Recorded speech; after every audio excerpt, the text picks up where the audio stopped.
அன்பு உறவுகள் அனைவருக்கும் இனிய வைகறை வணக்கம். மாதம் ஒரு தலைப்பு, தினம் ஒரு ஆளுமை என்ற வகையில் இன்றைய ஆளுமை பற்றிய அறிமுக நேரம் இது. இந்த ஆளுமை எம்ஏ எம்ஃபில் தமிழ் என்ற துறையில் எம்ஏ எம்ஃபில் வரை படித்தவர்கள், தொடர்ந்து 25 வருடங்களுக்கு மேலாக ஆசிரிய பணியில் தன்னை இணைத்துக் கொண்டு இந்த சமூகத்திற்கு சிறந்த சேவையாற்றி வரும் ஆளுமை இவர்கள்.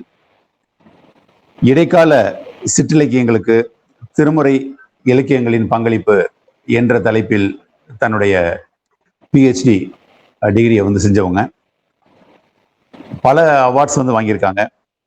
திருமுறை இலக்கிய செல்வி 2017 திருமுறை இலக்கிய செல்வி என்ற அவார்ட், கம்பன் கழகம் வழங்கிய தமிழ் சுடர் விருது, மதிப்பிற்குரிய தமிழ் பெண்மணி அப்படிங்கிற அவார்டு அன்றைய chief minister, Tamil Nadu chief minister வழங்கியிருக்காங்க. Best faculty award by Indian academic research association அவங்களால வழங்கப்பட்டது. நிறைய அமைப்புகளில் உறுப்பினராக இருக்காங்க. இவங்க துறை சார்ந்த விஷயங்கள்ல நிறைய எஃப்டிபிஸ், ஃபேக்கல்டி டெவலப்மெண்ட் ப்ரோக்ராம் அப்படின்னு சொல்லுவாங்க, அட்டன் பண்ணியிருக்காங்க. நிறைய பேப்பர்ஸ் பப்ளிகேஷன் பண்ணியிருக்காங்க. கான்ஃபரன்ஸ் அப்படிங்கிறது கணக்கில் அடங்காது, அவ்வளோ கான்ஃபரன்சஸ் அட்டன் பண்ணியிருக்காங்க. தொடர் சொற்பொழிவுகள் அப்படின்னு சொல்லிட்டு பல விஷயங்கள்ல தன்னை தமிழ் சார்ந்த ஒரு ஆளுமையா இந்த சொசைட்டியில வலம் வரக்கூடிய மிகச்சிறந்த ஆளுமை டாக்டர் திரிபுர சூடாமணி அவர்களை இந்த தளத்திற்கு அழைத்து இந்த தளம் அவர்களிடம் ஒப்படைக்கப்படுகிறது. மேம், நீங்க the floor is yours. நீங்க you can start, ma'am, please. Vaigarai Sangamam உறவுகள் அனைவருக்கும் என் இதயம் கனிந்த பணிவான நன்றி கலந்த வணக்கங்களை முதற்கண் தெரிவித்துக் கொள்கின்றேன். வைகறை என்று சொன்னாலே எல்லோருக்கும் சில, அதாவது முன்னேற துடிக்கக்கூடியவருக்கு வைகறை மிக சிறந்ததாக, அது ஒரு உத்வேகம் தருவதாக இருக்கும். உறக்கத்தில் தன்னை ஆழ்த்தி கொண்டவர்களுக்கு வைகறை தான் மிட்நைட் என்று சொல்வார்கள். அந்த நிலையில் இன்றைய வைகறை சங்கம நிகழ்விலே எவ்வளவு ஆளுமைகள், எவ்வளவு சிந்தனைகள் ஒவ்வொரு நாளும் கேட்கும் போது நமக்கு ஒரு உற்சாகம் பிறக்கின்றது. வைகறையை பற்றி நிறைய பேசுறாங்க, நிறைய பேசிட்டாங்க, நம்ம என்ன புதுசா பேசிட போறோம் அப்படின்ற ஒரு நினைவுதான் எனக்கு வருகிறது. இன்றைய நிலையில் வைகறை பற்றி, வைகறை துயிலெழு என்று சொல்வார்கள். வைகறையில் துயிலெழுந்தால் எல்லாவற்றையும் நம்மால் சாதிக்க முடியும். இடைவிடாத முயற்சி இமாலய வெற்றி என்று சொல்வார்கள். இடைவிடாமல் வைகறையில் நாம் எழுந்து நம்முடைய அன்றாட பணிகளை நாம் செய்து வந்தால் நிச்சயமாக எப்படி ஒரு உளியானது ஒரு மலையை பெயர்த்து விடுமோ அதுபோல சிறு நம்முடைய செயலே நம்மை மிகப்பெரிய வெற்றிக்கு கொண்டு செலுத்தி விடும் என்ற குறிப்போடு இன்றைய பொழிவிலே சங்கமம் என்பதை பற்றி தங்களிடம் இக்கூட்டத்திலே நான் பேசலாம் என்று நினைக்கின்றேன். என்னுடைய பேச்சு என்பது கொல்லன் கடையில் ஊசி விற்பது போன்ற செயலாக இருக்கும். இருந்தாலும் ஒரு தாயானவள் தன்னுடைய குழந்தை எதை செய்தாலும் மிக சிறப்பாக செய்கிறாய் என்று பாராட்டுவது போல இருக்கும் என்று சொல்லி, சங்கமம் என்பது ஒன்று இணைதல், கலத்தல், கூடுதல், அடியார் திருக்கூட்டம் என்று பலவாறு பொருள் கொள்ளலாம். சைவத்திலே சொல்வார்கள் முத்திர வழிபாடு என்று சொல்லி. சைவ சித்தாந்தத்திலே முத்திர வழிபாடு மிக பெரும் சிறப்பு பெற்றது. அது என்ன முத்திர வழிபாடு என்று சொன்னால், 3 நிலைகளிலே நாம் இறைவனை வணங்கலாம். இறைவன் அருவம், உருவம், அரு உருவமானவன். உருவ உருவம் நமக்கு தெரியும், அருவுருவம் தெரிந்தும் தெரியாதது போல் இருக்கும். அருவமானது கண்ணுக்கு புலனாகாதது. எவ்வளவோ விஷயங்கள் கண்ணுக்கு புலனாகாமல் நமக்கு இருக்கின்றன. நேற்றைய வைகறை சங்கமத்தில் உரையாற்றிய ஐயா அவர்கள் சொன்னார்கள், நமக்கு கண்ணுக்கு புலனாக கூடிய நிலையில் அது எல்லாவற்றையும் மறந்துவிட்டு நாம் உறங்கிக் கொண்டிருக்கக்கூடிய நிலையை இந்த சமூகம் நிலையை சொன்னார்கள். எத்தனையோ பேர் நமக்காக உழைத்துக் கொண்டிருக்கிறார்கள் என்று சொல்லி. அது அருவமாகவும் இருக்கின்றது, அருவுருவமாகவும் இருக்கின்றது. உருவத்தை பார்க்கக்கூடியவர்களும் இருக்கின்றார்கள். அதேபோல் இறைவனை 3 நிலையில் வழிபடுவதை தான் உத்திர வழிபாடு என்று சொல்வார்கள். அதனை குரு லிங்க சங்கம வழிபாடு என்று சொல்வார்கள். அந்த சங்கம வழிபாடு என்றால் என்ன என்பதுதான் இன்றைய முதன்மையான நிலையிலே நான் எடுத்துக்கொண்டிருக்கின்றேன். குரு வழிபாடு என்பதுதான் எல்லாவற்றிலும் சிறந்த, அதாவது குரு பார்க்க கோடி நன்மை என்று சொல்வார்கள். குரு இல்லா வித்தை பாழ் என்பது பழமொழி. எல்லாவற்றிற்கும் நாம் பிறப்பதற்கு தாய் தந்தை காரணமாக இருந்தாலும் நாம் வளர்வதற்கு நம்முடைய குருதான் நமக்கு முதன்மையானவராக இருக்கின்றார். அதுல மாதா பிதா குரு தெய்வம் என்று சொல்வார்கள். அதில் தெய்வத்தை காட்டக்கூடியவராக இருக்கக்கூடியவர் குரு, நமக்கு அறிவு புகட்டக்கூடியவர். வித்யா குரு, ஞான குரு என்று குருவை 2 நிலையில் பிரிப்பார்கள். எப்படி இருந்தாலும் ஒருவருக்கு குரு இல்லாமல் அவர்களாகவே தான் தோன்றித்தனமாக செய்யக்கூடிய எந்த செயலுமே முழுமை அடையாது என்பதுதான் முதன்மை. இதற்கு சான்றாக நாயன்மார்களில் அப்பூதி அடிகளை சொல்லலாம். அப்பூதி அடிகளார் சிவனை வழிபடவில்லை, திருநாவுக்கரசரையே தனது குருவாக ஏற்று இறைவனடி அடைந்தார். அது குரு வழிபாட்டிற்கு ஒரு சான்றாக இருக்கின்றது. அதற்கடுத்தது லிங்க வழிபாடு. லிங்க வழிபாடு என்பது இறைவனுடைய உருவத்தை நாம் வழிபடுவது. நம் மனதை ஒருநிலைப்படுத்துவதற்கு ஒரு உருவம் வேண்டும். உதாரணமாக வகுப்பறையிலே ஒரு நாளும் 5 பாட வேலை இருக்கிறது என்று சொன்னால் 5 பாட வேலைக்கும் 5 ஆசிரியர்கள் வந்து உங்களுக்கு உரையாற்றுவதை விட 5 பாட வேலையும் ஒளிப்பெருக்கியில் உங்களுக்கு வேண்டிய பாடங்கள் கற்பிக்கப்படும் என்று சொன்னால் எந்த மாணவரும் கவனிக்க மாட்டார்கள். அதே நேரத்தில் ஒரு ஆசிரியர் வந்து முன் நின்று அவர்களுக்கு வேண்டிய பாடங்களை சொன்னால் பாதி பேராவது கவனிப்பார்கள் இல்லையா?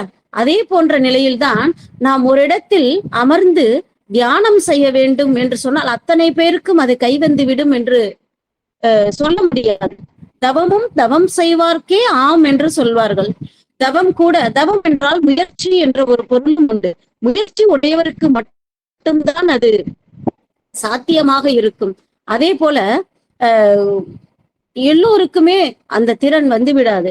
அவர்களை சுடர் விளக்கானாலும் தூண்டுகோல் வேண்டும் என்பது போல ஒருவர் செயலை தொடர்ந்து செய்வதற்கு ஒரு உந்து சக்தி நமக்கு தேவைப்படுகிறது. அதே போல ஆசிரியர் நின்று பாடம் நடத்தும் போது பெரும்பாலான பிள்ளைகள் கவனித்து பயன்பெறுவது உண்டு.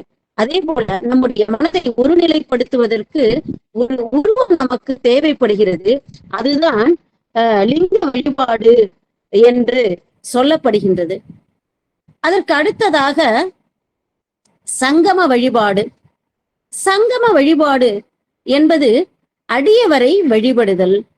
அடியவர் வழிபாடுதான் அனைத்திற்கும் முத்தாய்ப்பாக இருக்கக்கூடியது. நாம் இறைவனை எங்கு தேட வேண்டும் என்று சொன்னால் இறைவனை நாம் எங்கும் தேட வேண்டாம். நாம் இருக்கும் இடத்திலேயே நம்முடனே இருக்கின்றான். நம்மிடம் இருக்கக்கூடிய பொருள்களிடம் இருக்கின்றான்.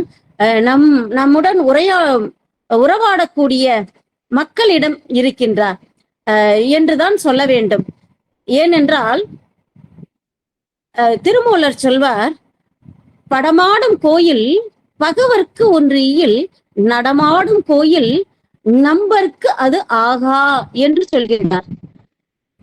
நடமாடும் கோயில் நம்பர்க்கு ஒன்றியில், படமாடும் கோயில் பகவர்க்கு அகுதாமே என்று குறிப்பிடுகின்றார். இதில் என்ன சிறப்பு என்று சொன்னால், கோவிலுக்கு சென்று இறைவனுக்கு நாம் தீப தூப ஆராதனை, அபிஷேகங்கள் இவையெல்லாம் செய்வதை விட நடமாடக்கூடிய கோயிலாக விளங்கக்கூடிய மக்களுக்கு செய்யக்கூடிய சேவையே மிக சிறந்த சேவை என்று இன்றைக்கு 1500 ஆண்டுகளுக்கு முன்பாகவே திருமூலர் நம்மிடையே இதனை பதிய வைத்திருக்கின்றார். நம் சக மனிதர்களுக்கு நாம் செய்யக்கூடிய உதவியே மிகச் சிறந்ததாக இருக்கின்றது. ஏனென்றால் எல்லா ஜீவனுக்குள்ளாகவும் இறைவன் இருக்கின்றான். ஓரறிவு முதல் 6 அறிவு மனிதர் வரை அத்தனை ஜீவன்களிலும் இறைவன் ஒளிந்திருக்கின்றான். இந்த மதம் அந்த மதம் என்பது கிடையாது. எல்லா மதங்களும் ஒரே மதம்தான். உதாரணத்திற்கு பசி என்ற ஒற்றை உணர்வுக்காகத்தான் நாம் 3 வேளையோ 2 வேளையோ 1 வேளையோ உண்கின்றோம்.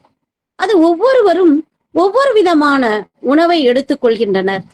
சிலர் நீர்ம உணவாக எடுத்துக்கொள்வர், சிலர் திட உணவாக எடுத்துக்கொள்வார்கள், சிலர் காய்கறிகளாகவும் பழங்களாகவும் இதுபோல பல்வேறு நிலைகளிலே அவர்கள் உணவை எடுத்துக்கொள்வது உண்டு, பசி என்ற ஒரு உணர்வின் காரணமாக. ஆனால் அதே போலத்தான் இறைவனை எந்த உருவத்தில் வேண்டுமானாலும் நாம் வழிபடலாம். இறைவன் பசி உணர்வு எப்படி ஒன்றோ அதே போல இறைவன் என்பவனும் ஒருவன்தான். பல ஆறுகள் எல்லாம் சேர்ந்து கடலை சென்று அடைவது போல, கடலை சென்று அடைந்த பிறகு அங்கு இந்த நதியிலிருந்து வந்தது அந்த நதியிலிருந்து வந்தது என்று நம்மால் பிரித்து பார்க்க முடியாது அல்லவா? அதே போன்ற நிலையிலேதான் இறைவனை ஒவ்வொருவரும் ஒவ்வொரு ஆறு போல ஒவ்வொரு கடவுளை வழிபடுகின்றனர் என்பதை நாம் மறந்துவிடக் கூடாது. மனிதம் மட்டுமே புனிதமே தவிர மதங்கள் அல்ல. மதம் என்றால் கொள்கை என்றுதான் பொருள். ஒவ்வொருவருக்கும் ஒவ்வொரு கொள்கை உண்டு. ஒவ்வொருவரும் ஒவ்வொரு விதமான எண்ணங்கள் உடையவர்களாக இருப்பார்கள். தாய்க்கு ஒன்று பிடிக்கும், தந்தைக்கு ஒன்று பிடிக்கும், பிள்ளைக்கு ஒன்று பிடிக்கும், தாத்தா பாட்டிக்கு ஒன்று பிடிக்கும் என்று இருக்கும். ஆனால் அத்தனை பேரும் சேர்ந்து ஒரே குடும்பமாக அன்பு என்ற ஒரு சங்கிலியால் கட்டப்பட்டு அவர்கள் மகிழ்ச்சியாக வாழ்வது போல இறை என்பது ஒன்றுதான். இறை தேடும் போது நாம் ஒரே இறைவன் என்பதை, ஒன்றே குலம் ஒருவனே தேவன் என்பதுதான் தாரக மந்திரமாக இருக்கின்றது. இதனையும் திருமூலர் அன்றே சொல்லிவிட்டார், ஒன்றே குலம் ஒருவனே தேவன் என்று. அப்ப தேவன் என்பவன் ஒருவன் தான்.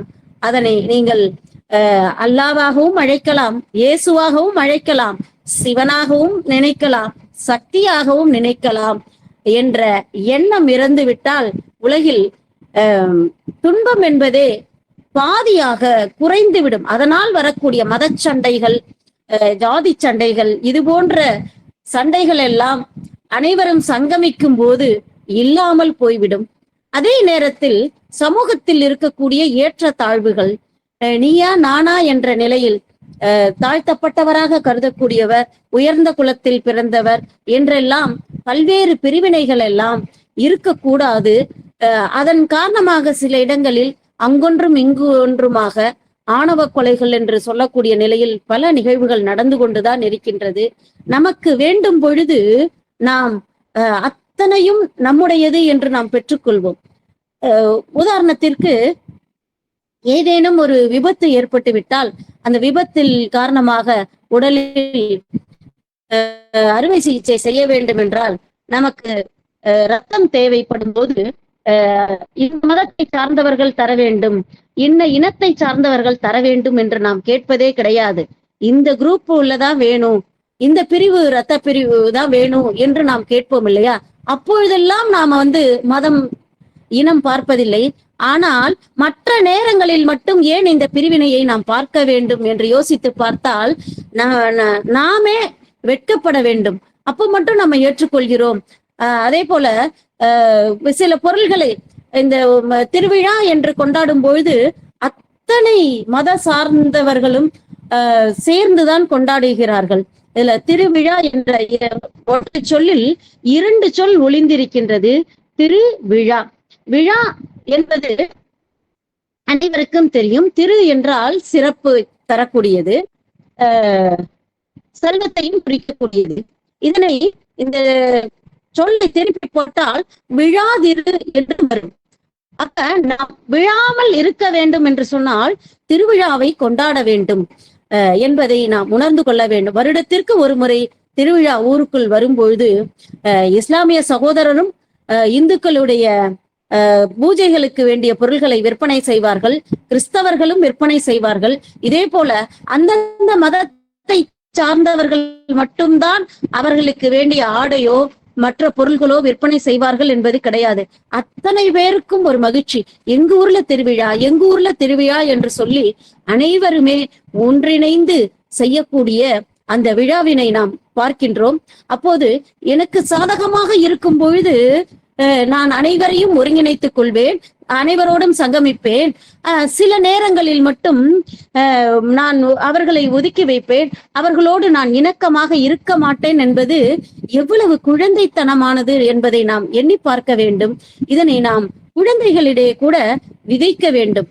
இப்படி இருக்கக்கூடாது, அனைவரும் ஒரே நிலைதான் என்பதை உணர்த்த வேண்டியது நம்முடைய கடமையாகும்.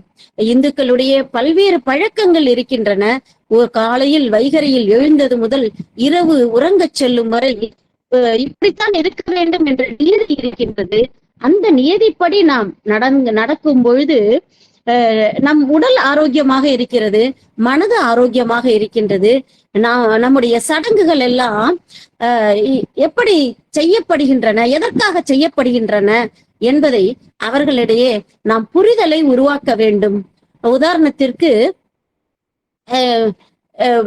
மாதந்தோறும் அல்லது வாரந்தோறும் அல்லது விழா காலங்களில் வாசல் படியிலே மஞ்சள் குங்குமத்தை வைக்க வேண்டும் மங்களகரமாக என்று நாம் சொல்கிறோம்.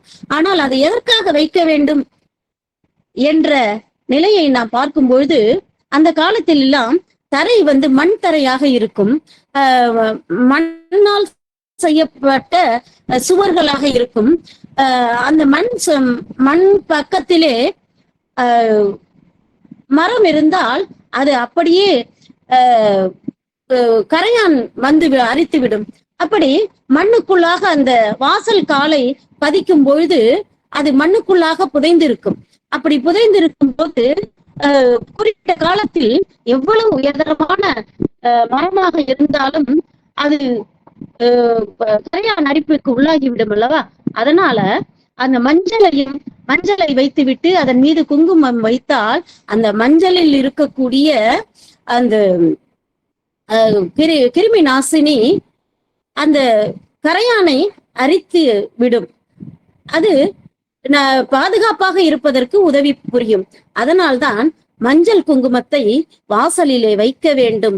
அது நியமமாக இது எல்லாவற்றையும் விளக்கக்கூடிய நிலையில் பாமரரிடம் நாம் அனைத்தையும் விளக்க முடியாது.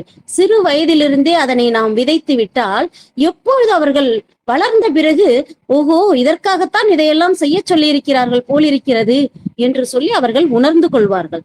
அதே போல் வீட்டிற்குள்ளாக துளசியை வளர்க்க வேண்டும், அதனை வழிபட வேண்டும், நமக்கு கேட்டதெல்லாம் கொடுக்கும் என்ற ஒரு நிலை இருக்கின்றது.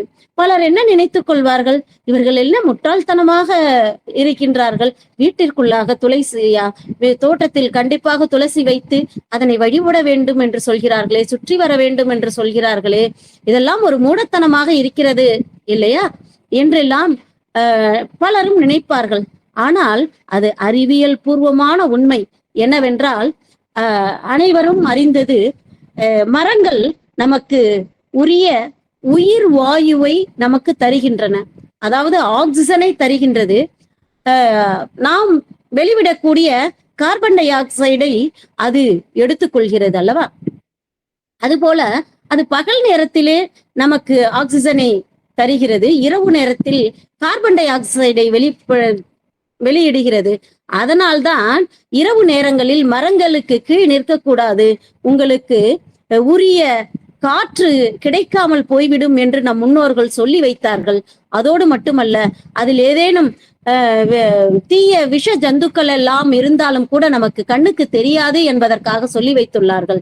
அப்ப துளசியை நாம் வீட்டில் வளர்ப்பதற்குரிய காரணம் என்னவென்றால், பெரும்பாலான மரங்கள் செடிகள் இரவு நேரத்தில் கார்பன் டை ஆக்சைடை வெளியிடும் பொழுது துளசி மட்டுமே 24 மணி நேரமும் ஆக்சிஜனை வெளிப்படுத்துகிறது.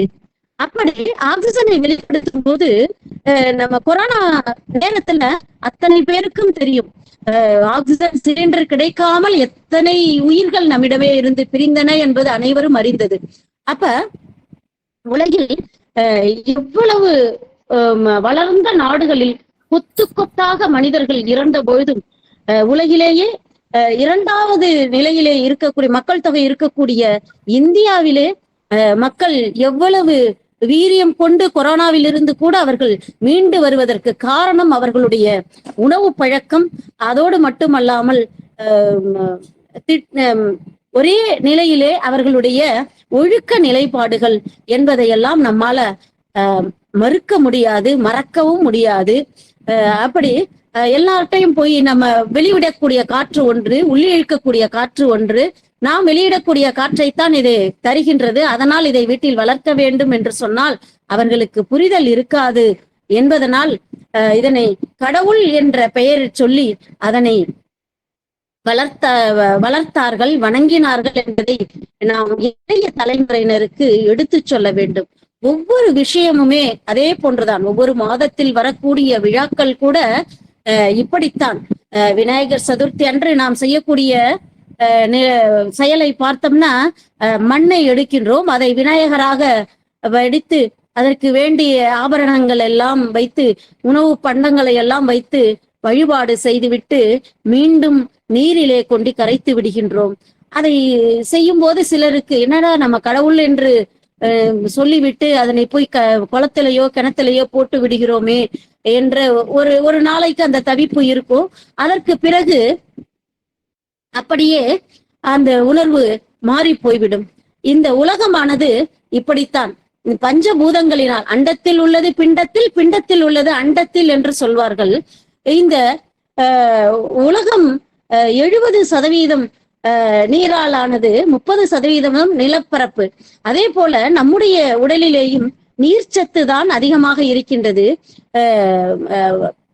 சதை, எலும்பு, நரம்பு இவை போன்றவைதான் மண் தத்துவம். அது நமக்கு குறைவாகத்தான் இருக்கிறது. 30% தான் இருக்கிறது. வயதான பிறகு அவர்களுடைய உடல்நிலையானது அப்படியே கூடி குறுகி போய் ஒரு குழந்தை போல் ஆகிவிடுவார்கள். அந்த மண் தத்துவம் மட்டும்தான் அவர்களிடம் இருக்கும். அதே போன்றுதான் அதை உணர்த்துவதற்காகத்தான் அண்டத்தில் உள்ளது பிண்டத்தில், பிண்டத்தில் உள்ளது அண்டத்தில் என்று சொல்வார்கள். அப்படிப்பட்ட நிலையிலே இந்த விநாயகர் சதுர்த்தியினுடைய தத்துவமும் அதுதான். கடுவெளி சித்தர் சொல்வார், நந்தவனத்தில் ஓராண்டி அவன் 4-6 மாதமாய் குயவனை வேண்டி கொண்டு வந்தான் அடி தோண்டி அவன் கூத்தாடி கூத்தாடி போட்டுடை தாண்டி என்று சொல்வார். அதாவது 4-6 மாதம் என்பது 10 மாதம். 10 மாதம் சுமந்து பிள்ளையை பெற்றெடுத்து பாராட்டி சீராட்டி வளர்த்து கடைசியாக அவர்களுடைய நிலை என்னவென்று சொன்னால் மண்ணோடு மண்ணாக அவர்களுடைய நிலை. அப்ப வாழுங்காலத்தில் தான் நாம் பிறருக்கு உதவிகரமாக இருக்க முடியும். இதுல வண்டினுடைய எச்சில் தான் தேனாக இறைவனுக்கு அபிஷேகம் செய்கிறோம். அதே போல பால், பசுவினுடைய பால் இறைவனுக்குரிய அபிஷேக பொருளாக இருக்கின்றது. மாட்டினுடைய சாணம், அதை எரித்து அதனுடைய சாம்பல் தான் விபூதியாக நாம் அணிந்து கொள்கிறோம். அதற்குரிய தத்துவமே நிரம்ப இருக்கின்றது. அதனுடைய சாணத்தை எரித்து கூட அது கூட புனித பொருளாக ஆகின்றது. அதனுடைய தோலை கூட மங்கள வாத்தியமாக நாம் பயன்படுத்துகிறோம். ஆனால் மனிதன் இறந்த பிறகு அவனால் எந்த பயனும் கிடையாது. அதனால் இருக்கும் போதே நேற்றைய நிலைப்பாடானது இறந்து போய்விட்டது. நேற்றைய நிகழ்வுகளை நாம் நினைத்து கொண்டு எதிர்கால நிலையை கனவு கண்டு கொண்டு நாம் இருப்பதை விட இன்றைய பொழுதிலே நாம் மகிழ்ச்சியாக வாழ வேண்டும் என்பதைத்தான் அந்த விநாயகர் சதுர்த்தியினுடைய தத்துவம் நமக்கு உணர்த்துகின்றது.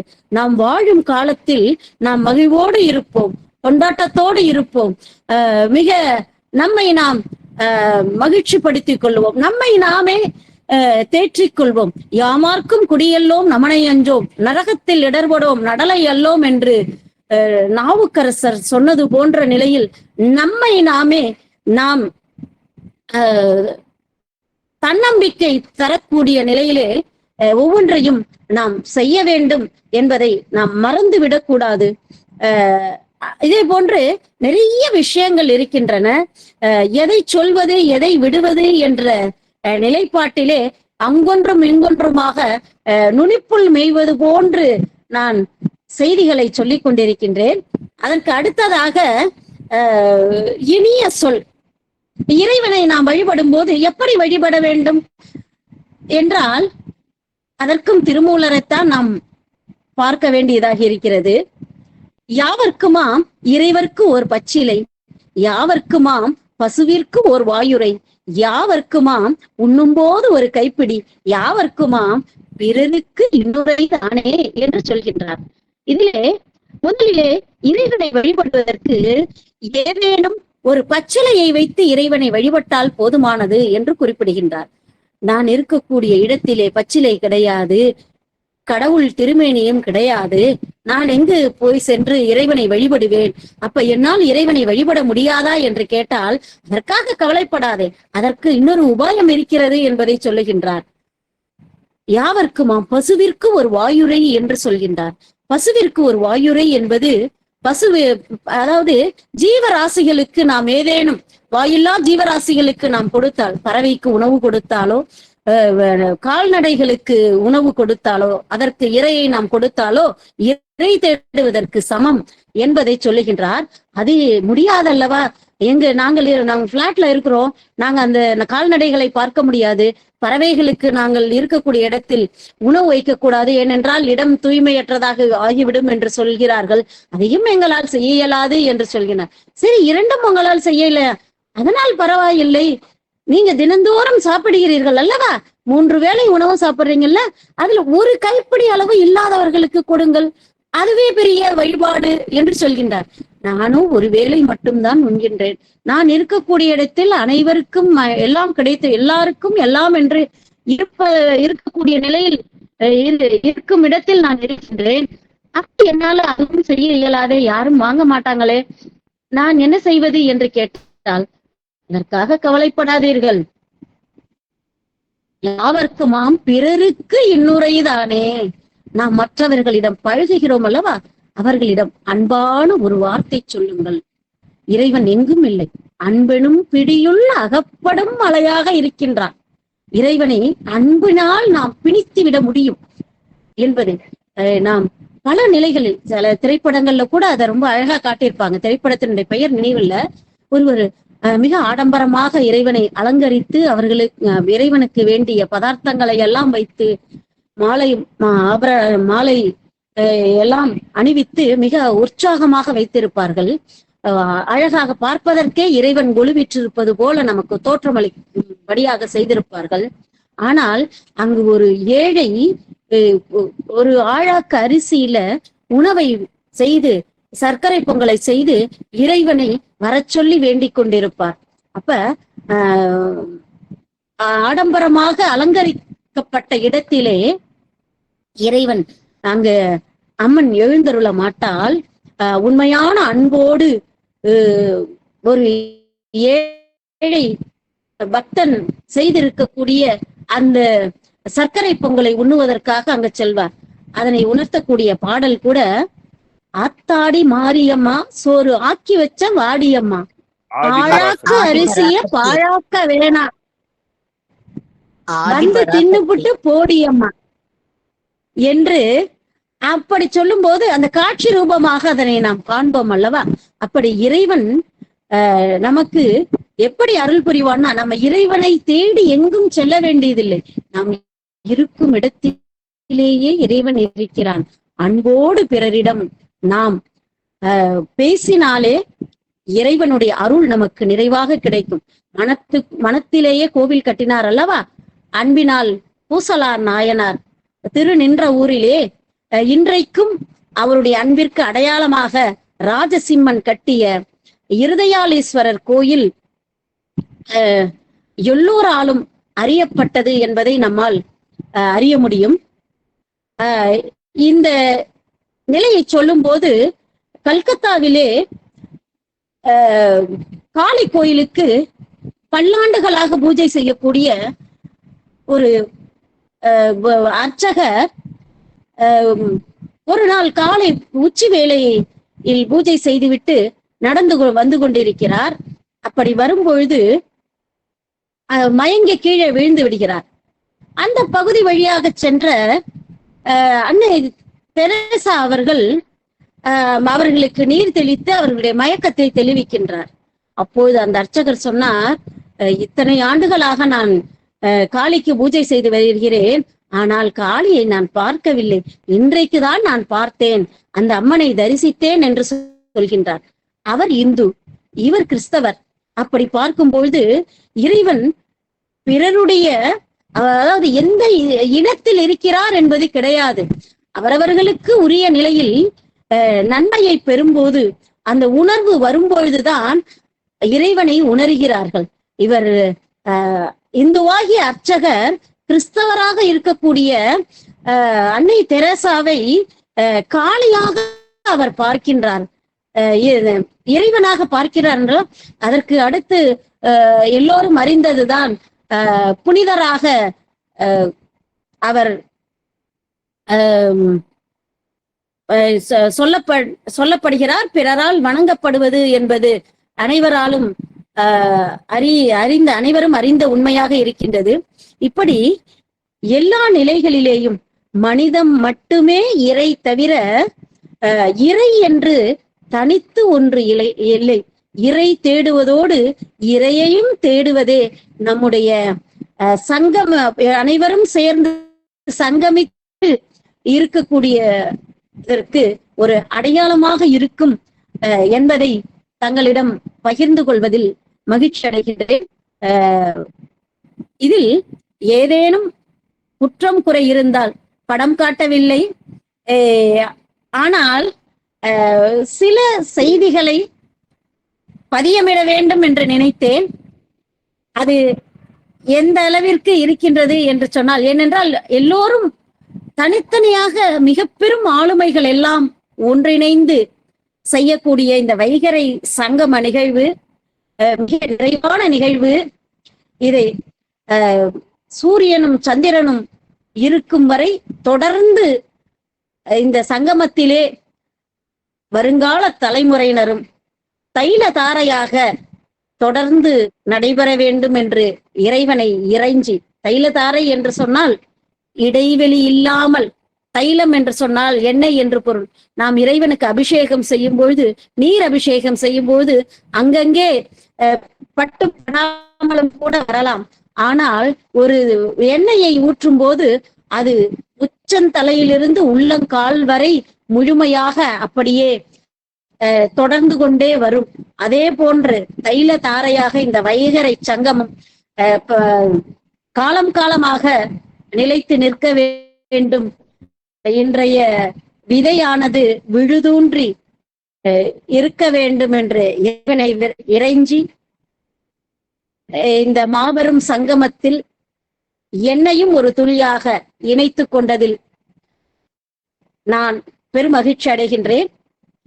அனைவருக்கும் என்னுடைய நன்றியோடு இல்லாமல் நன்றி மலர்களை அவரவர்கள் கால் பாதங்களிலே பணிவித்து பணிகின்றேன். நன்றி, வணக்கம். Thank you ma'am. அதாவது தனக்கு முன்னாடி ஆயிரக்கணக்கான ஒரு மக்கள், ஒரு லட்சக்கணக்கான கூட்டத்தை பார்த்து பேசுறது அப்படிங்கிறது வேற, யாராவது இருக்காங்களா இல்லையான்னு தெரியாமலே ஆன்லைன்ல பேசுறது அப்படிங்கிறது மிகப்பெரிய சவால். அதாவது நிறைய சொற்பொழிவுகள் நீங்க அட்டன் பண்ணிருப்பீங்க, நேர பார்த்து பேசியிருப்பீங்க, அவங்களுடைய ஃபேஸை பார்த்து நீங்க பேசும்போது உங்களால ஈஸியா மனிதர் வெள்ளம் போல் இன்னும் படப்படம் நிறைய விஷயங்கள் நீங்க பேசியிருப்பீங்க. ஆனா அதையும் மீறி யாருமே இல்லாம நம்ம கேமரா பார்த்து பேசும்போது நிறைய சேலஞ்சஸ் இருக்கும். ஆனா அந்த இடத்துலயுமே வந்து கொஞ்சம் கூட தயக்கம் இல்லாம மனிதிறந்த வெள்ளம் போல நிறைய விஷயங்கள் நீங்க கொடுத்துருக்கீங்க. ரொம்ப பிடிச்ச விஷயம் வைகரை சங்கமம் அப்படிங்கிற விஷயத்துல சங்கமம் அப்படிங்கிற ஒரு பகுதியை மட்டும் எடுத்து அலசி ஆராய்ச்சிருக்கீங்க. ஆக்சுவலி வைகரை சங்கமம் அப்படிங்கிறதுக்கான பர்பஸே தான். வைகரை சங்கமம் அந்த தலைப்புல வந்து என்னென்ன விஷயங்கள் பேசலாம், எப்படி இருக்கும் அப்படிங்கறதெல்லாம் நம்ம நிறைய விஷயங்கள் மக்கள் பேச நம்ம கேட்டோம்னா நல்லா இருக்கும், நிறைய கருத்துக்கள் வரும்னு எதிர்பார்த்தோம். அதுதான் வந்து இன்னைக்கு நடந்திருக்கு. சங்கமம் அப்படிங்கிற விஷயத்துல நிறைய கருத்துக்கள் சொல்லியிருக்கீங்க. நதிகள் வந்து வெவ்வேறு வெவ்வேறு இடத்துல நம்ம பாஞ்சாலும் வெவ்வேறு நதிகள் பேரிட்டு அழைத்தாலும் அது வந்து சேரக்கூடிய இடம் வந்து கடைசியில கடல் தான். என்னென்ன மதத்தை நம்ம ஃபாலோ பண்ணாலும் கடைசியில நம்ம போய் சேரக்கூடியது இறைத்தன்மை தான் அப்படிங்கிறத ரொம்ப எளிமையா சொன்னது. திருமூலர், பூசலார் நாயனார் வரை நிறைய அவங்க கருத்துக்களை வந்து எடுத்துரைத்து கொடுத்தது ரொம்ப அருமையான ஒரு உரை. மிக நன்றி மேடம். நேரம் காலத்தின் அருமை கருதி மொத்தமா எப்பவுமே வழக்கமா ஒரு 5 பேருக்கு மட்டும்தான் நம்ம ஃபீட்பேக் அப்படிங்கிறது நம்ம கொடுப்போம் நம்ம. ஸோ இன்றைக்கு யாரெல்லாம் கை தூக்கி இருக்கீங்களோ நீங்க உங்களோட ஃபீட்பேக் கொடுக்கலாம். ஜானகி பொன்னன் மேம், நீங்க உங்களோட ஃபீட்பேக் கொடுக்கலாம் ப்ளீஸ். ஹலோ டாக்டர், வணக்கம். இனிய காலை வணக்கம். உங்கள் தொழிலோடு கூடிய அந்த வைகரை சங்கமம் பற்றிய அந்த கருத்துக்கள் மிக இனிமையாக இருந்துச்சு. என்ன இருந்தாலும் அந்த டாக்டர் தொழில் ஒரு நல்ல தொழில், உயிரை காக்கும் தொழில் என்பதற்காக அதோடு சேர்த்து அந்த இறைவன் எங்கும் இல்லை நம்முள் தான் இருக்கிறார் என்றீர்கள். சிறப்பாக இருந்தது. நன்றி மலர்கள் மனமாகவும் கருத்துள்ளதாகவும் இருந்தது. வாழ்த்துக்கள், பாராட்டுக்கள். Thank you Janaki ma'am for wonderful feedback. Sir Arunagiri sir, நீங்க உங்க ஃபீட்பேக் கொடுக்கலாம் சார். நன்றி சார், வாய்ப்புக்கு நன்றி. வைகரை சங்கம வணக்கம். சூடாமணி மேம். அன்பே சிவம், மனிதமே தெய்வம், சங்கமமே வாழ்க்கையின் சங்கீதம். When arts unites, nature smiles. When humanity rises, divinity awakens. இன்று டாக்டர் சூடாமணி அவர்கள் வழங்கிய சங்கமம் என்ற தலைப்பு ஒரு உரை அல்ல, அது மனித குலத்தை ஒன்றிணைக்கும் ஆன்மீக பாலமாக இருந்தது. வைகரை என்றால் விழிப்பு, விழிப்பு என்றால் சிந்தனை, சிந்தனை என்றால் செயல், செயல் என்றால் வெற்றி. உருவம், அருவுருவம், அருவம் என இறைவனை 3 நிலைகளில் விளக்கிய விதம் அருமை. தாய், தந்தை, குரு, இறைவன் என வாழ்க்கை பயணத்தின் ஒவ்வொரு படியையும் இணைத்த விதம் நம்மை சிந்திக்க வைத்தது. நடமாடும் கோயில் மனிதன் என்று 3000 ஆண்டுகளுக்கு முன்பே திருமூலர் கூறியது இன்று மனித நேயத்தின் உச்ச தத்துவமாக மீண்டும் ஒலித்தது. ஒன்றே குலம், ஒருவனே தேவன் என்ற திருமந்திர வரிகள் மதங்களை தாண்டி மனிதத்தை உயர்த்தும் உலகளவைய செய்தியாக நம் இதயத்தில் பதிந்தது. பசி அனைவருக்கும் பொதுவானது. இரத்தத்திற்கு மதம் இல்லை, அன்பிற்கு எல்லை இல்லை, மனிதமே உண்மையான புனிதம். மஞ்சள், குங்குமம், துளசி, பிள்ளையார் வழிபாடு போன்ற நம் பாரம்பரிய சடங்குகளுக்கு பின்னால் மறைந்திருக்கும் அறிவியல் உண்மைகளை எளிமையாக விளக்கியது மிகவும் சிறப்பு. ஆன்மீகமும் அறிவியலும் எதிரிகள் அல்ல, ஒன்றுக்கொன்று துணை என்பதை தெளிவாக உணர வைத்தது. நேற்றை நினைத்து வருந்தாதே, நாளையை நினைத்து பயப்படாதே, இன்றைய மகிழ்ச்சிக்காக வாழ்ந்திடு என்ற வாழ்க்கை தத்துவம் அனைவருக்கும் புதிய உற்சாகத்தை அளித்தது. சங்கமம், எஸ் ஸ்பிரிச்சுவாலிட்டி, ஆன்மீகம், ஏ அக்செப்டன்ஸ், ஏற்றுக்கொள்ளுதல், என் உயர்ந்த மனிதநேயம், நோபல் ஹியூமனிட்டி, ஜி கிராட்டிடியூட், நன்றி உணர்வு, ஏ அவேர்னஸ், விழிப்புணர்வு, எம் மியூச்சுவல் ரெஸ்பெக்ட், பரஸ்பர மரியாதை, ஏ அஃபெக்ஷன், அன்பு, எம் மீனிங்ஃபுல், அர்த்தமுள்ள வாழ்க்கை. இன்று நாம் கற்ற மிகப்பெரிய பாடம், இறைவனை தேட வேண்டிய இடம் கோயில் மட்டுமல்ல, பசியுடன் இருக்கும் மனிதனின் இதயமும் இறைவனின் ஆலயமே. திருமூலர் சொன்னது போல, யாவருக்குமாம் ஒரு பச்சிலை, யாவருக்குமாம் ஒரு வாயுரை, யாவருக்குமாம் உண்ணும் போது ஒரு கைப்பிடி, யாவருக்குமாம் பிறருக்கு இன்னுரை தானே. அன்பு பேசுவோம், அன்பு பகிர்வோம், அன்பால் உலகை வெல்வோம். Let us not merely worship God, let us serve God through humanity. Doctor Chudamani அவர்களின் ஆழமான அறிவியல் சார்ந்த ஆன்மீகம் கலந்த அற்புதமான உரைக்கு என்னுடைய மனமார்ந்த நன்றிகளையும் வைகரை சங்கமத்தின் சார்பில் பாராட்டுகளையும் தெரிவித்துக் கொள்கிறேன். நன்றி, வணக்கம். வைகரை வாழ்க, மனிதநேயம் வளர்க. நன்றி. Thank you Arunagiri sir. Thangam Saira ma'am, நீங்க உங்க ஃபீட்பேக் கொடுக்கலாம் ப்ளீஸ். அனைவருக்கும் இனிய வைகரை பொழுதின் மனமுகிய காலை வணக்கத்தை தெரிவித்துக் கொள்கிறேன். இன்று ஒரு அருமையான பொழிவு. உண்மையாவே காலமுறை எழுந்தோன்னே எங்கேயாவது கோவிலுக்கு சென்று சொற்பொழிவு கேட்டோமோ என்று இருந்தது. அப்படி ஒரு, அதாவது எங்கெங்கு அவங்க சொல்றா போல அவங்க நிச்சயமா நுனிப்புள் மொய்யவில்லை, ஆழமாக மனதில் பதிய வைத்தார். அங்கங்கு சென்று அங்கங்கு அந்த கலெக்ஷன் ஆஃப் தின்னு சொல்லுவாங்கள்ல, அதுபோல எல்லா இடத்துலையும் போய் எல்லாத்தையும் கொண்டு வந்து நம்மளிடம் கொடுத்தாங்க. அதுல என்னன்னா, அன்பா இருங்க, அனைவரையும் நேசிங்க, இல்லாதவர்களுக்கு கொடுங்கள், இருப்பதை அனுபவிங்கள் அப்படிங்கிறது மிகவும் அழகாக இருந்தது அவங்க சொன்னதுல. ஒன்னே ஒண்ணு மட்டும் சொல்லிக்கிறேன். நெஞ்சகமே கோவில் நினைவே சுகுந்தமன்மே மந்தனை நீர் பூசைக்குள்ள வாராய் பராபரமே ஆடி திருமணமே அங்குமிங்கும் நின்னடிமை பாடி திரிவதென்ன பாவம் பராபரமே அப்படிங்கிற அந்த வார்த்தை தான் எனக்கு நினைவுக்கு வந்தது. மிகவும் அருமையான செக்ஷன். எனக்கு வாய்ப்பளித்தமைக்கு நன்றி. வணக்கம். தேங்க்யூ தங்கம் சார் மேம், ரொம்ப அருமையான ஃபீட்பேக் கொடுத்தீங்க. லோகநாதன் ஐயா, நீங்க உங்க ஃபீட்பேக் கொடுக்கலாம் ஐயா. அனைவருக்கு இனிய அன்பான வைகரை காலை வணக்கம். இன்னைக்கு தான் நான் திரிபுர சுந்தரி அம்மாவுடைய பேச்சு கேட்குறேன். ஏன்னா இவ்வளோ நாள் அவங்க ஃபீட்பேக் எல்லாம் கொடுப்பாங்க, நிறைய தளத்தில் வராங்க. ஆன்மீகவாதின்றது இன்னைக்கு தான், ஆன்மீகத்தில் இவங்க பிஹெச்டி வாங்கியிருக்காங்க. ரொம்ப அருமையான சொற்பொழிவு, ஒன்றும் முத்தாக இருக்குது.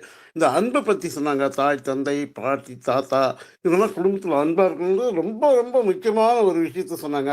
நம்ம விஞ்ஞானபூர்வமாக தான் நம்ம இந்து மதத்தில் எல்லாமே செய்கிறாங்க, சடங்குகள்லாம் விஞ்ஞானபூர்வமாக செய்கிறாங்க அப்படின்றதுக்கு அந்த வாயற்படியில் மஞ்சள் வைக்கிறத பற்றி ரொம்ப அழகாக சொன்னாங்க. நான் இன்றைக்கி காலையில் 4:15 மணிக்கு எழுந்து வேகமாக போயிட்டு வாயற்படியை திறந்து மஞ்சள் குங்குமம் வச்சு அதை கழுவி மஞ்சள் குங்குமம் வச்சுட்டு மற்ற காலை கடனெல்லாம் முடிச்சுட்டு வரும்போது அதை நினைவுபடுத்தினாங்க. மஞ்சள் குங்குமம் வச்சது. அடுத்தது நம்ம ஆத்தா மாதிரியே இருக்காங்க. காலையில் மஞ்சள் புடவை கட்டிக்கிட்டு எனக்குன்னா ஒரு தாய் ஆதிபராசக்தியை பார்த்து அப்படி இருக்குது. ஆத்தாடி மாரியம்மா சொரு ஆக்கி வச்ச வாடியம்மா ஆழாக்கு அரிசிய பழாக்க வேண்டாம் தின்னு விட்டு போடியம்மா. அனைவருக்கும் நன்றி நன்றி நன்றி ஐயா, அனைவருக்கும் நன்றி. கோடானு கோடி நன்றி திரிபுர சுந்தரிக்கு. அம்மா திரிபுர சுந்தரி, வாழ்த்துக்கள் வாழ்த்துக்கள். வாழ்க வளமுடன், வாழ்க வளமுடன், வாழ்க வளமுடன். ஓம் நமச்சிவாய, ஓம் நமச்சிவாய, ஓம் நமச்சிவாய. நன்றி நன்றி நன்றி. தேங்க்யூ லோகநாதன் ஐயா. அதாவது இறைவனை தனக்கு சமமா பேசுறது, அவன் அழைத்து உரிமையோட பேசுறது அப்படிங்கிறது நம்ம கலாச்சாரத்துக்கு ரொம்ப ஒன்றிய விஷயம்.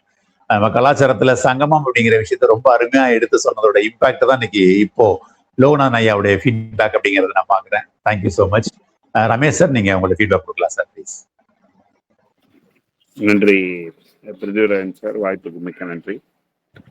ஆக்சுவலி இவங்க இன்னைக்கு லோகநாதன் ஐயா சொன்னார், இவங்க வேற, நம்ம ரெகுலராக ஃபீட்பேக் கொடுக்குற திரிபுர சுந்தரி மேம் வேற, இவங்க வேற. ரொம்ப அருமையான ஒரு ஸ்பீச். இன்னைக்கு இளைஞர்கள் அப்படின்னு எடுக்கலாம், எல்லாத்துக்கும் ஒரு கொஸ்டின் பண்ணுறாங்க, ஏன் இதை பண்ணணும் அப்படின்னு பல நம்மளோட பழக்க வழக்கங்களுக்கே அவங்க கேள்வி கேட்குறாங்க. அதை முறையா ஒரு அறிவியலா இதெல்லாம் இருந்தது அப்படின்னு சொல்றதுக்கான ஆட்கள் மிக மிக குறைவாக இருக்கிறாங்க.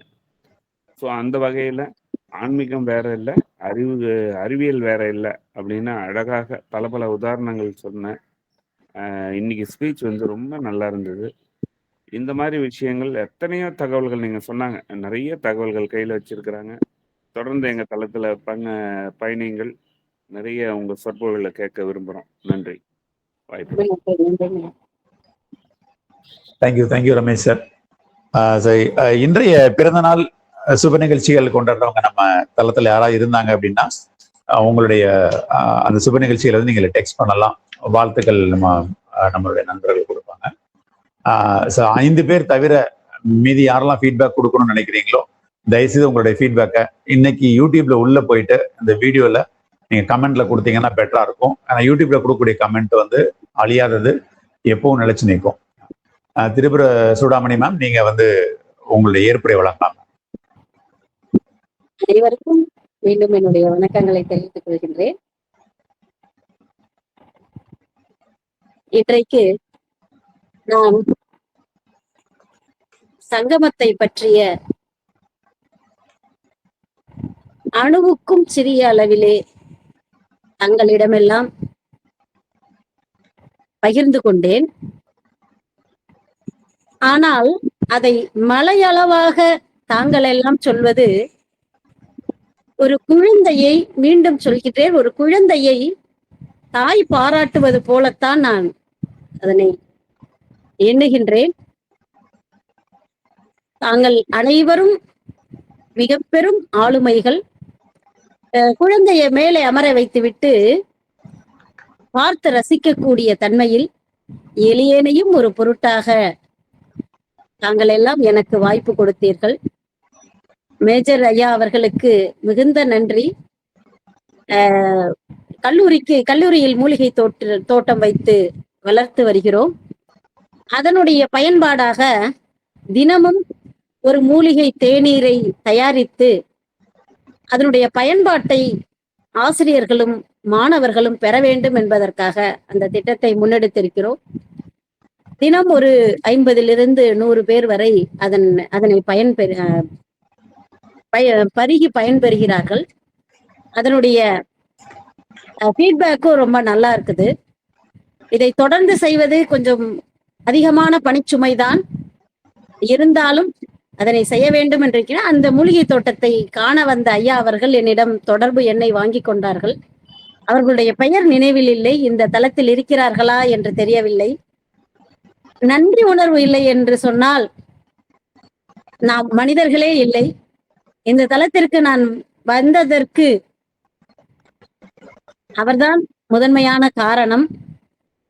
மேஜர் ஐயா அவர்கள் அவர்களுடைய எண்ணை கொடுத்து அவர்களை பேசச் செய்தால் நான் தொலைபேசி மூலமாக அவர்களுக்கு நன்றி தெரிவிக்க கடமைப்பட்டிருக்கின்றேன்.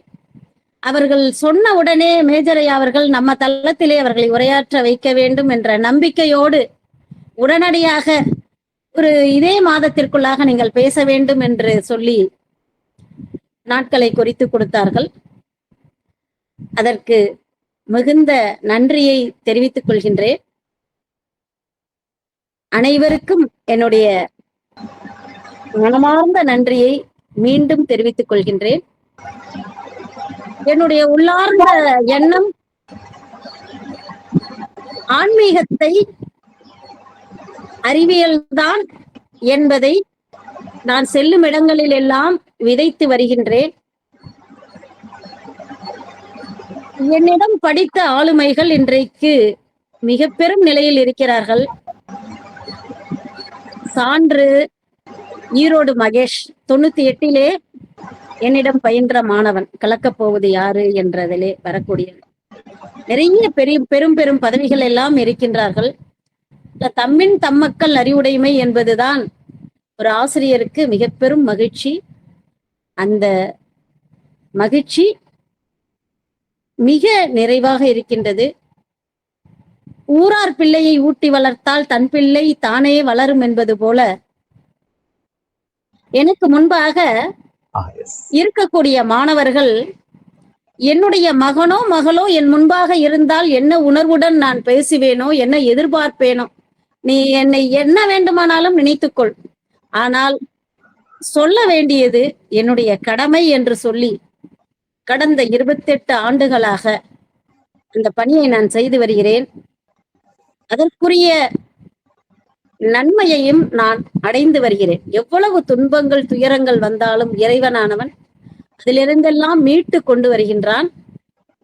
நிறைவான வாழ்க்கையாக இருக்கின்றது.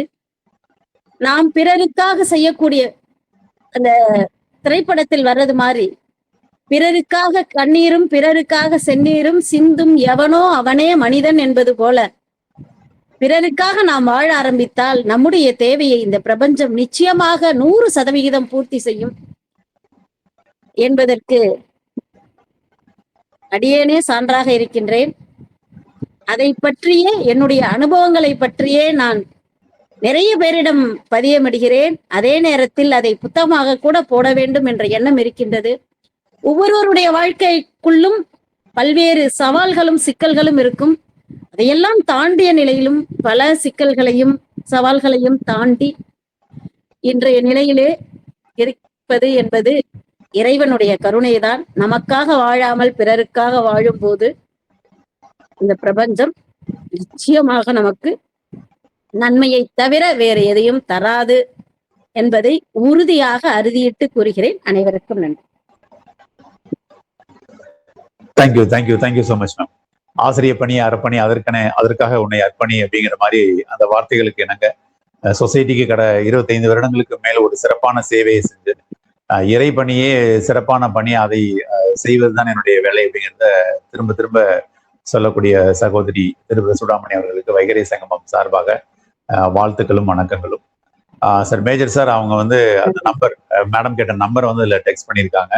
நான் அதை எடுத்து இன்கால் மெசேஜில் வாட்ஸ்அப்பில் போடுறேன் மேம், நீங்கள் பார்த்துக்கலாம். வாட்ஸ்அப் குரூப்பில் நீங்கள் இருப்பீங்கன்னு நினைக்கிறேன். இன்றைய பொழிவு சங்கமம் வந்து பார்த்தீங்கன்னா இன்று 16வது சங்கமம். இணைந்து கொண்டு இதுவரை இணைந்து நிறைய ஃபீட்பேக் கொடுத்து தொடர்ந்து சப்போர்ட் பண்ணிட்டு இருக்கிற அனைத்து குழு மெம்பர்களுக்கும் நன்றி. நாளை சங்கமம் 17 மீண்டும் ஒரு சிறப்பான ஆளுமையுடன் சங்கமிக்கலாம். நன்றி.